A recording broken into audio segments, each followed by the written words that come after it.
Stock market में हरगिज सरमायाकारी न करें। हाँ, मैं ही ये बात कह रही हूँ कि स्टॉक मार्केट में सरमायाकारी करने की बिल्कुल जरूरत नहीं है उस वक्त तक जिस वक्त तक आपके पास ये 3 मिसाइल मौजूद ना हो: टेक्निकल तज्जिया, फंडामेंटल तज्जिया और मार्केट इनसाइट। क्योंकि जब तक इन 3 हथियारों पर आपकी गिरफ्त मजबूत नहीं हो जाती, तब तक स्टॉक मार्केट सिर्फ एक खतरा है, मौका नहीं। लेकिन अच्छी खबर यह है कि ये तीनों हथियार आपको मिलेंगे सिर्फ और सिर्फ PSMU के YouTube चैनल पर। तो आज ही हमारा प्रीमियम व्हाट्सएप ग्रुप ज्वाइन करें और मुझे मैसेज करें कि मैं तैयार हूं। पहले सीखें, फिर सरमायाकारी करें।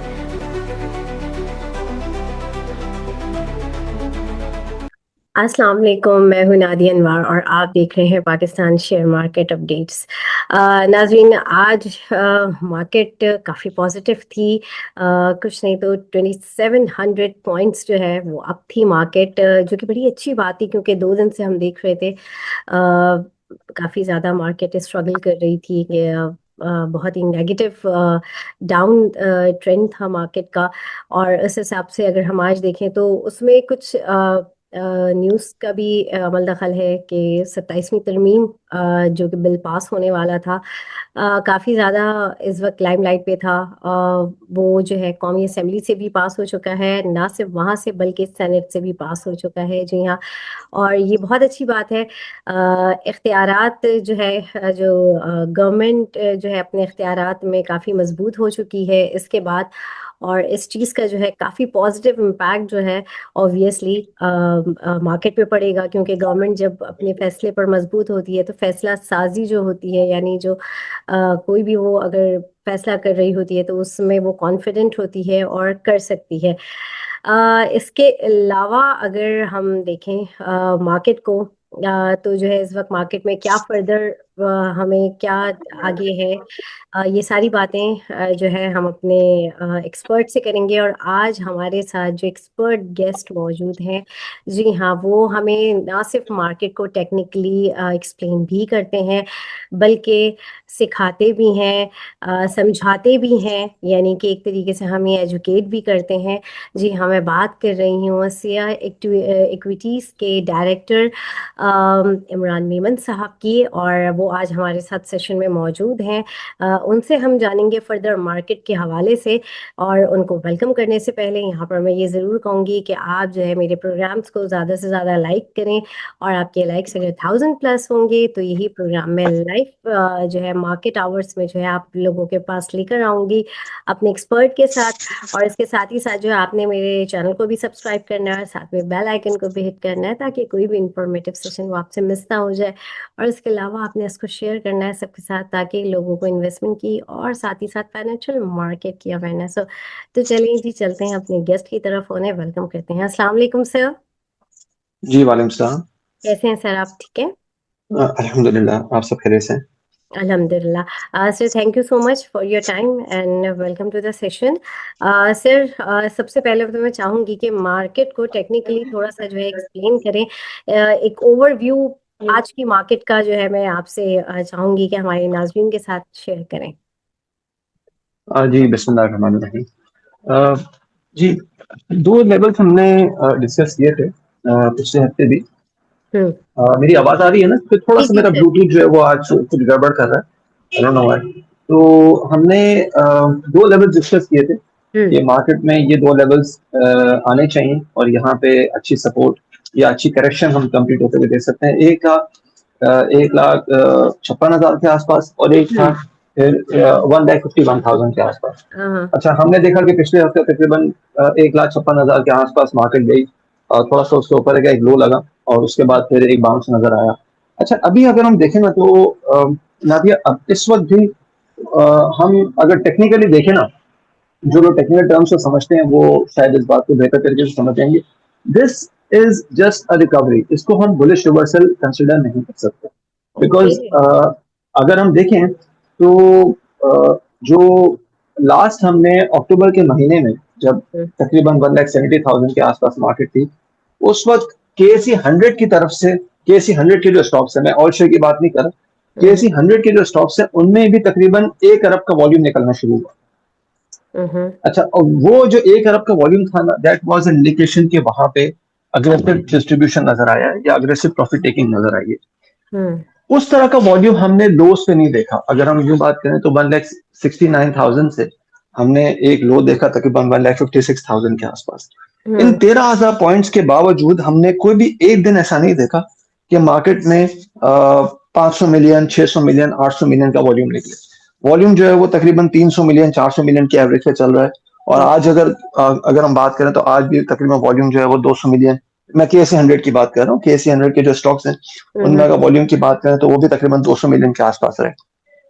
अच्छा, इस चीज में जो हम देख रहे होते हैं ना, तो नजर ये आता है कि जिन्होंने ऊपर प्रॉफिट टेकिंग की थी या थोड़े से अपने शॉर्ट्स के ऑर्डर्स एक्सिक्यूट किए थे ना, उन्होंने अपने शॉर्ट कवरिंग तो जरूर की है नीचे आने के बाद कि चलो ठीक है मार्केट सपोर्ट ले रही है तो शॉर्ट कवरिंग जरूर की है। But we have not witnessed aggressive buying interest. Aggressive buying interest उस वक्त नजर आएगा जब वॉल्यूम हमें कम से कम पर डे केएससी 100 की तरफ से जो है ना वो 500 मिलियन का ऑन एन एवरेज अगर वॉल्यूम नजर आएगा ना, तो हम ये कह सकेंगे कि हाँ अब बाइंग इंटरेस्ट जनरेट हुआ है। अदरवाइज दिस रिकवरी कैन वो हम कह सकते हैं कि थोड़ा सा डिसीव कर सकती है, थोड़ा सा धोखा दे सकती है और ऊपर जाने के बाद दोबारा से सेलिंग प्रेशर नजर आ सकता है। जी अब यहाँ पर हमारे साथ सिर्फ पार्टिसिपेंट्स मौजूद हैं और इनके हम सवाल ले लेते हैं। जी एसके, अपना सवाल कीजिए। अस्सलाम वालेकुम सर।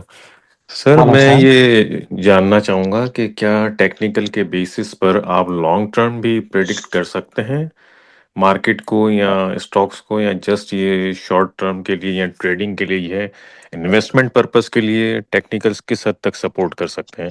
और अगर इसमें सपोर्ट मिल सकती है तो फर्दर आप 3 से 5 साल में क्या देखते हैं, मार्केट के बारे में क्या प्रेडिक्ट करेंगे? Thank you. जी, आपने बड़ा इंटरेस्टिंग सवाल किया। अगर आप शायद मेरे चैनल को या मेरे ट्विटर हैंडल को अगर आप फॉलो करें तो कुछ एग्जांपल्स दूंगा मैं आपको। 2023 में जब GHNI 60 रुपए के आसपास था ना, उस वक्त टेक्निकल्स के बेस पे चार्ट के साथ वीडियोस भी मैंने बना के दिए थे और चार्ट के साथ तस्वीरें भी शो की थी कि यहाँ पे इसकी आप बाय करें, या आपको परसेंटेज में नहीं बल्कि टाइम्स में गेन देगा। आज GHNI 800 रुपए पे ट्रेड कर रहा है। ठीक है, इसी तरह से गैल तकरीबन 35 रुपए पे, सर्ल 38 रुपए पे, DFML को 4 रुपए पे, एक स्टॉक है बनीज लिमिटेड जो इस वक्त 100 रुपए से ऊपर चल रहा है। ये जब 15 रुपए पे था तब लोगों को मैंने बताया था कि यहाँ पे बाय करनी चाहिए इसमें। तो ये एक बड़ी छोटी सी आपको एग्जांपल दे रहा हूँ। इसके साथ साथ एक मिस्टेक मुझसे हुई थी, सॉरी नादिया, मैं आपका थोड़ा सा टाइम ज्यादा दूंगा। एक मिस्टेक मुझसे हुई थी ये 2023 के जनवरी में। उस टाइम पे टेक्निकली जब मार्केट उससे बहुत पहले 50,000 के आसपास थी, तब मैं लोगों को कहता था कि मार्केट से निकल जाओ, मार्केट तकरीबन एक साल में 38,000 का आ जाएगी। 38,000 का लो लगा और उसके बाद एक नेक्स्ट लेवल था तकरीबन 33,000 का, 33,000 का। मुझसे मिस्टेक ये हुई थी कि मैं उस 33,000 को लेके बैठ गया था कि यहाँ पे एक लो लगना चाहिए, बट वो 38,000 जो कि पहला टारगेट था, वहां से मार्केट ने रिवर्सल लिया। एक्सपेक्टेड ये था कि 38,000 एंड देन 33,000 ये दो लेवल्स लगेंगे और फिर मार्केट नए हाई की तरफ जाएगी। और वो अगेन टेक्निकल्स के बेस पे बात हमने की थी। उस वक्त किसी किस्म की कोई न्यूज, कोई फंडामेंटल हम डिस्कस नहीं करते, ना मैं करता हूँ, मेरा वो जोन ही नहीं है। जब ये हुआ और उसके बाद लास्ट ईयर दिसंबर 31 2024 को मैंने पूरे साल का एक व्यू बना के दिया था और उसमें दो लेवल्स बताए थे कि इंडेक्स में 1,65,000 एंड देन 1,85,000 के टारगेट बनते हैं फॉर द ईयर 2025। अल्हम्दुलिल्लाह आप देखें कि 1,65,000 मार्केट ऑलरेडी टेस्ट कर चुकी है। तो टेक्निकल्स बहुत बड़ा एक टूल है। अनफॉर्चुनेटली लोग उसको उतनी हैसियत नहीं देते, लेकिन मैं 20 साल से एनालिसिस कर रहा हूँ, सिर्फ पाकिस्तान के लिए नहीं बल्कि दुनिया की 6 मार्केट्स के लिए कर रहा हूँ, तो मैंने तो इसको बड़ा फ्रूटफुल पाया है। ग्रेट। सर फिर फ्यूचर के लिए क्या देख रहे हैं आप Sorry? क्या प्रेडिक्ट करेंगे फ्यूचर का, 3 to 5 years का मार्केट आप कहाँ देख रहे हैं? अगेन मेरा सवाल थोड़ा सा मैं चेंज करूंगा। जो मैं हमेशा कहता हूं कि आप 3 से 5 साल को टारगेट कर रहे हैं या एक certain return on your investment target कर रहे हैं? हो सकता है कि जो सर्टेन रिटर्न ऑन इन्वेस्टमेंट आप टारगेट कर रहे हैं वो आपको अगले 2 महीने में मिल जाए। एक मिसाल देता हूं ना आपको, 54 रुपीज पे और 58 रुपीज पे टीआरजी सितंबर के महीने में हमने पिच किया था इसी प्रोग्राम में, नादिया के प्रोग्राम में, और 84 रुपीज का टारगेट था। अब 54 से 84 30 रुपीज इसने गेन किया, तकरीबन 60%, और ये 60% इसने एक हफ्ते में गेन कर लिया। अब अगर आप टीआरजी को मतलब आप टीआरजी का आप सोचें कि भाई मैं इसको 4 साल के लिए इन्वेस्ट करना चाह रहा हूं और मेरा टारगेट है कि इसमें मुझे तकरीबन को डबल का गेन मिल जाए। अब इसने 3 हफ्ते में आपको 60% गेन दे दिया। अब मुझे आप ये बताइए कि आपका गेन तो पूरा हो गया ना, 60% आपको रिटर्न मिल गया, लेकिन अगर आप वो जिद करके बैठेंगे मुझे 5 साल के लिए ही टीआरजी होल्ड करना है, तो ये फिर वो एक इंटेलिजेंट अप्रोच नहीं होती। तो instead of going for time line, आप अपने रिटर्न्स को देखिए कि मुझे रिटर्न्स कितने मिल रहे हैं। अदरवाइज वो फिर उसका फायदा होता नहीं है। आप फिर लोगों से पूछते रहेंगे कि अगले 5 साल में मार्केट क्या लग रही है, और आप इन्वेस्टमेंट उस तरह से कर नहीं सकेंगे। दिस इज, मैं अपने 30 इयर्स के एक्सपीरियंस के बेस पे मैं बात कर रहा हूं आपसे। Thank you sir, thank you very much. बहुत शुक्रिया, बहुत शुक्रिया इसके। जी फैजान अल्ताफ अपना सवाल करने में प्लीज जरा जल्दी करें ताकि दूसरों को भी मौका जी मिले। अस्सलाम वालेकुम सर। वालेकुम सर मुझे 2 शेयर के बारे में पूछना था। एक तो हेस्कॉल के बारे में। हेस्कॉल सर मैंने लिया था 14 में, फिर मैं 17 में भेज दिया था मैंने इसको ना। अब फिर ये 14 आया है तो ये लेना चाहिए। और दूसरा जो है वो तारिक ग्लास के हवाले से पूछना चाह रहा था सर। ओके, हेस्कॉल मुझे लग रहा है कि बिटवीन 1350 एंड 1290 ये जो रेंज है ये एक अच्छी रेंज बन सकती है। मेरे ख्याल से 1350 का आशीष ने मेरे ख्याल से लो भी पोस्ट किया है, तो ये रेंज इसकी अच्छी बाय रेंज है, और इसका आप टारगेट जो है वो 19 रुपीज कर सकते हैं। फॉर तारिक ग्लास मुझे 1 मिनट दीजिएगा, मैं मेरा चार्ट मैं जरा खोल लूं तारिक ग्लास का, और मैं आपको उसको देख के जरा बताता हूँ। जी तारिक ग्लास आपने पूछा? तारिक ग्लास सर ये 240 रुपये में बाई किया था, तो अब मैं चाह रहा हूँ इसका रेट जो है तो अब थोड़ा बढ़ना शुरू हुआ है, तो मैं इसको और एवरेज करने के लिए ले सकता हूँ उसको तारिक ग्लास। देखिए, एक बचपन में हमने एक कहानी सुनी थी, एक औरत अंडे लेती है और उसको बहुत सारे अंडे लेके ना एक टोकरी में डाल देती है और टोकरी अपने सर पे रख लेती है, उसके पैर स्लिप होते हैं, सारे अंडे गिर जाते हैं। Don't put all the eggs in one basket, ये याद रखिएगा। मार्केट में सिर्फ तारिक ग्लास अकेला नहीं है जो मतलब Tariq glass is not the only listed stock in this market, बहुत सारे और भी स्टॉक्स हैं। तो अगर अगेन तारिक ग्लास से ही कमाना है तो बात और है, लेकिन ऑप्शंस आपके पास बहुत सारे मिल जाते हैं। अगर आप तारिक ग्लास का ही मुझसे पूछ रहे हैं तो मैं समझता हूँ Tariq glass can come to तकरीबन 150 के आसपास ये आ सकता है। वो देखना होगा कि वहां पे वॉल्यूम्स अगर आते हैं तो फिर वहां पे बाय अटेम्प्ट इसका बनेगा। ठीक है sir, thank you sir. Welcome. बहुत शुक्रिया। हाँ दाऊद साहब अपना सवाल करें।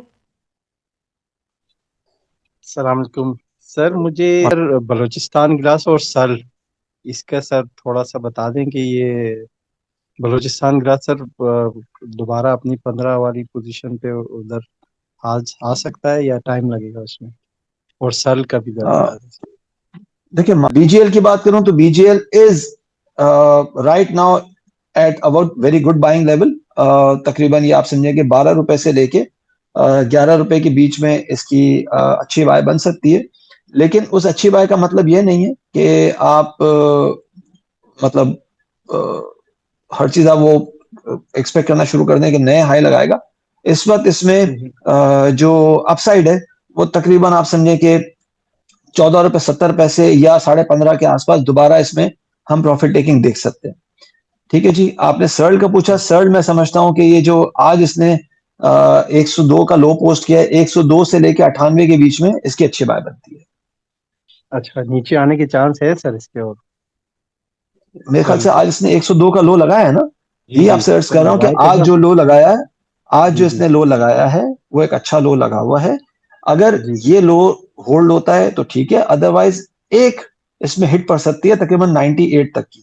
तो आपने बाय करना है तो आप फेज वाइज कीजिए, 102 से 98 के बीच में बाय कीजिए, 119 पे आप इसका प्रॉफिट टेकिंग कर सकते हैं। अच्छा ठीक है सर, शुक्रिया सर, बहुत बहुत बहुत। शुक्रिया। अच्छा सर, कुछ कमेंट में सवाल आया था, वकार साहब ने आई थिंक कर लिया है। उन्होंने पूछा है इसका, अच्छा एक सवाल ये भी आया हुआ था, इसका इमेज का पूछा है। इमेज की अगर बात करूं तो image is at good support.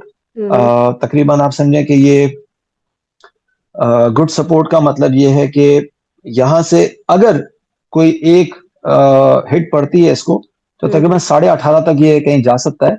और अपसाइड जो है वो तकरीबन 25 रुपए, इसमें 25 से 29 रुपए आप टारगेट कर सकते हैं। तो buy on dips between suppose 20 and 1850 is the buying support region. सही। अच्छा इन्होंने वकार साहब का सवाल था डॉलमेन रीट के ऊपर था, इन्होंने कि Dolmen okay REIT. Okay, Dolmen REIT, Dolmen REIT तो अभी इसमें कोई इस तरह का इशू नजर नहीं आ रहा। और मैं समझता हूं कि ये अभी समझें कि 35 तक ये जा सकता है। इफ समवन हैज होल्डिंग तो वो 31 पे अपना स्टॉप लॉस रखें। ये लेवल टूटता है, 31 का लेवल टूटता है तो फिर इसमें करेक्शन स्टार्ट हो सकती है। अभी फिलहाल करेक्शन की कोई ऐसी इसमें इंडिकेशन नजर नहीं आ रही। ओके सही। अच्छा जी, यहाँ पर हम सवाल लेंगे। यासिर खान, जल्दी से अपना सवाल कर लें। सर सिनर्जी के बारे में मेरा क्वेश्चन है। इस वक्त लॉस में हूँ तकरीबन 10-11%, तो उसको मजीद एवरेज कर दूं तो ऊपर जाने का चांस है तो बता दीजिए। तारिक भाई, सिनर्जी में ही काम करना है। एक बात है ना, आपको ऑलरेडी 10% नुकसान हो रहा है। देखिए एक रूल होता है, योर रूल शुड बी कि आप 20% अगर कोई एक चीज नीचे आ रही है एग्जिट इट, आंखें बंद करके एग्जिट ले।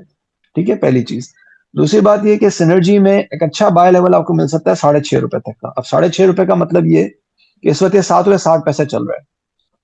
ठीक है जी। अब 7.60 में से अगर हम बात करें 6.5 रुपए की, तो तकरीबन ये 1 रुपए का नुकसान इसमें मजीद आप देख सकते हैं। और 1 रुपए का मतलब ये होता है कि इसमें तकरीबन 13% का और नुकसान आप देख सकते हैं। आप 11% और नुकसान में है ऑलरेडी।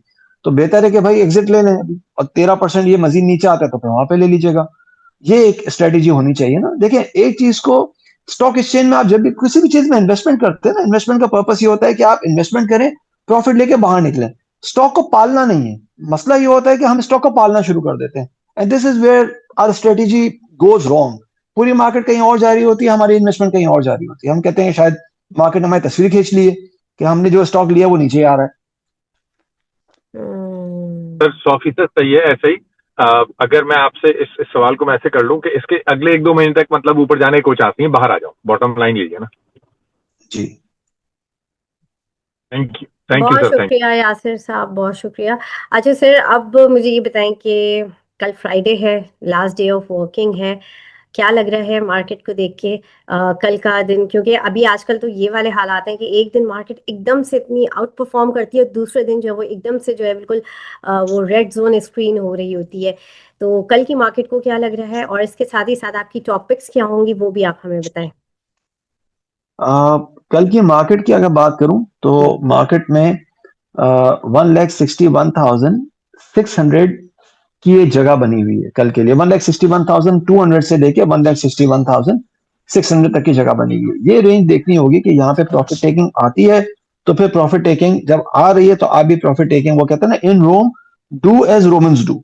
ठीक है, जो प्रॉफिट टेकिंग हो रही है तो भाई आप भी प्रॉफिट टेकिंग पे तवज्जो दें। सही है, राइट, क्योंकि बिल्कुल। मार्केट में वॉल्यूम्स नहीं आ रहे तो मैं एक्सपेक्ट कर रहा हूं कि एक हाई लगेगा और वहां से मार्केट दोबारा से एक करेक्शन लेगी, एंड करेक्शन में फिर 1,55,800 से 1,52,000 या 1,51,000 की रेंज जो है वो फिलहाल ओपन है। तो इस वक्त ये नहीं सोचें कि मार्केट का लो लग चुका है, मार्केट का अभी एक लो बाकी है। उस लो को निगेट करने के लिए मार्केट को 1,62,000 से ऊपर खड़ा होना होगा with at least 500 million volume from KSE 100 index. Topic की बात करूं तो लास्ट वीक मैंने पायनियर सीमेंट बताया था 210 के आसपास कि वो आप लें। इस वक्त मैं समझता हूं कि 270, कल तो ऑब्वियसली 270 से पहले इसका कैप लग चुका होगा, लेकिन मैं समझता हूं कि बिटवीन 269 एंड 275 इसमें प्रॉफिट टेकिंग कर लेनी चाहिए। सर्ल मेरे ख्याल से एक अच्छे लेवल पे है, इसको देखना चाहिए। हेस्कॉल अच्छे लेवल पे है, इसको देखना चाहिए। And third stock is TRG, ये भी अच्छे सपोर्ट पे खड़ा हुआ है। इसको ट्राई करना चाहिए। आप 81 का टारगेट कर सकते हैं और एनआरएल अगर 230 के आसपास है तो एनआरएल को जमा करना चाहिए। Okay, great. Thank you sir Imran, बहुत शुक्रिया आपका। और जो है वेलकम हमारे जी। साथ जितने भी पार्टिसिपेंट्स थे, आप लोगों का भी बहुत शुक्रिया।